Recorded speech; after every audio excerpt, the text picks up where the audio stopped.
I made a pedigree based off the TV show Gossip Girl. So I have 3 generations. The second generation is like the main characters, so like Serena and Dan and Nate if you've ever watched the show. And the colored in circles and squares represent the trait for impulsive lying because the show's all about gossip, so I thought that was funny. So whenever I'm starting to try to figure out which mode of inheritance applies to a pedigree, I always start with Y-linked because you know that the dad is going to give their son the Y. So if they are not both the same for all of them, then Y-linked cannot apply.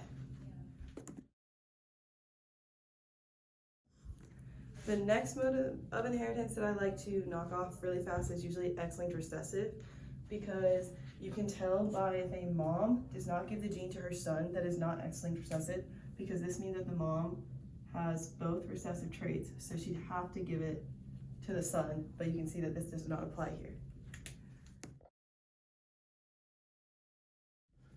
Okay, so the next trait that I'm going to look at is X-linked dominant. So it kind of works the same as X-linked recessive, meaning the mom always gives the son an X. So if the mom does not have a dominant X, as you can see Jenny Archibald doesn't, then the son cannot get a dominant X, so he cannot have the trait. So that one does not apply to this pedigree either. The next mode of inheritance we're going to talk about is autosomal dominant. This means that the trait is a capital I, and you only need one of them to have it.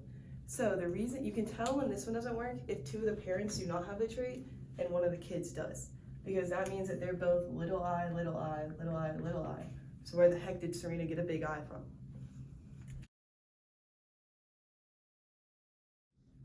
Okay, and the last mode of inheritance we're going to talk about is autosomal recessive, and that one actually applies to this pedigree. So with autosomal recessive, you have 2 little i's anytime you see the trait. So this whole family of 4, they're all recessive, so they're little I, little I. And how is that possible if both Serena's parents, you say, don't have the trait? They could be heterozygous, which means she would still have a 1/4 chance of getting the trait. Same applies with Jenny and Nate and their son. Same applies with Rufus and Allison and their son. You don't know what Chuck Bass would necessarily be. He could be big I, or big I, little I, because his son doesn't have the trait. If his son did have the trait, he'd have to have a little I.